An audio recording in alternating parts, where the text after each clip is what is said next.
Hall, Seattle. Sunday, February 20th, Blue State Ball in Minneapolis. Friday, February 28th at Powell's in Portland.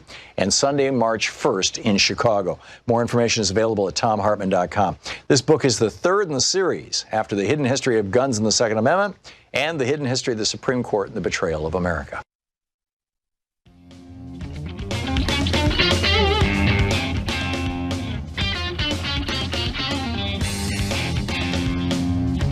And welcome back. Thom Hartmann here with you.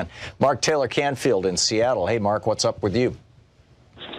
Hey, Tom, you're going to be in Seattle on the 19th. It's going to be great to meet you. And I am. I'm looking forward to it. That's a very important book. It's one of those issues that is not being talked about. I know we have Greg Palast out there doing some great work in Georgia and other places, but we really need to, as a news media, we really need to cover that story. But that's not why I called. I called about NAFTA 2.0, which is the U.S.-Canada-Mexico trade agreement. And, you know, our Congresswoman Pramila Jayapal, who's really been on fire lately, I heard her speak in Iowa for something for Bernie Sanders, and she sounded like a 60s radical. Oh, my God, she's talking about institutional radical change now. But she voted against the trade agreement, along with Chuck Schumer and Kamala Harris and some other really high-level senators. And, you know, Jayapal's statement is saying that there's just not enough environmental protections, that the Trump administration has not even acknowledged climate change. The word environment doesn't exist in the agreement. Yes. And also the continuing outsourcing of jobs to lower wage countries like Mexico. So she doesn't think there's enough protections. And I just wanted to get your take on that. And I'm looking forward to seeing you in Seattle, by the way. I get it why some Democrats voted for it because, and we had this conversation on this program, we've had this conversation with a number of people. I get it why some of the Democrats voted for it because there were some incremental but not inconsequential changes. The biggest one being that the new agreement does away with Chapter 11 of the old NAFTA deal, where you had these trade courts that were staffed, the so-called judges, these three-person tribunals. The judges were provided by the corporations, and they determined, you know, whether the laws were being broken or whether the treaty was being violated. And based on that, you had like a coffin manufacturing company in Canada sue, and run out of business a company in Louisiana. You had the sardine fishermen in Mexico. Or the tuna fishermen, in Mexico, sued us and got us to undo our laws against per se net tuna, the dolphin-safe tuna. That won't happen anymore, and that's a good thing.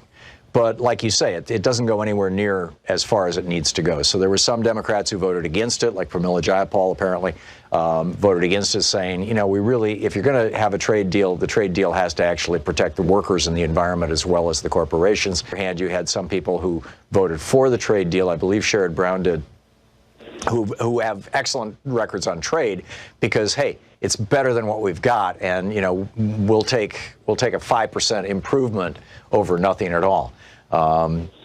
Sadly, it's a victory for Trump. That's probably the strongest reason to vote against it, is that, Trump is spinning this. Mark, thanks a lot for the call. It's good to hear from you, and I look forward to seeing you on Wednesday night in Seattle at Seattle Town Hall. And that's going to be a lot of fun. And I'll be broadcasting live that morning from KBCS, our affiliate in Seattle. So stick around. It's Anything Goes Friday here on the Thom Hartmann program. Mimi Kennedy will be joining us in the third hour today of Moms. And we'll be talking about voting in California. Stick around.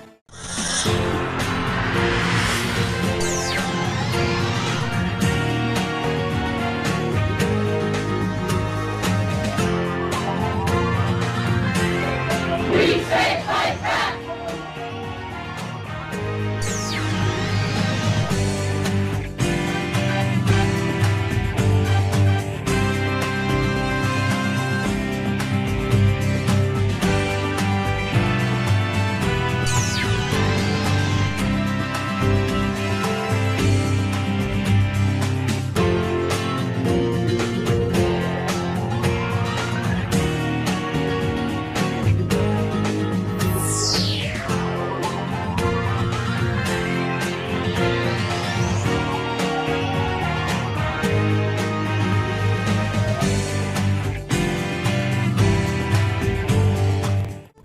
message is the following. Just in the past couple of weeks, I discovered Free Speech TV. I have hardly changed the dial on my TV since. I think this is programming that everyone in this country needs to know is out there.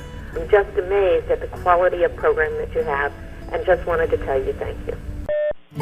Hi, I'm Barbara from Texas, and I just really appreciate the opportunity to hear news from a different point of view.